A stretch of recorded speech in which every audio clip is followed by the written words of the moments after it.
Hello everyone, today I'll show you how to change your store region error on Xbox or Microsoft Store.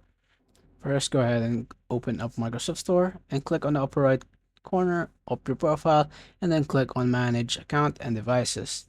Once you click on it, you will be directed to a browser which will be on your Microsoft account. On your Microsoft account, go ahead and go to your info.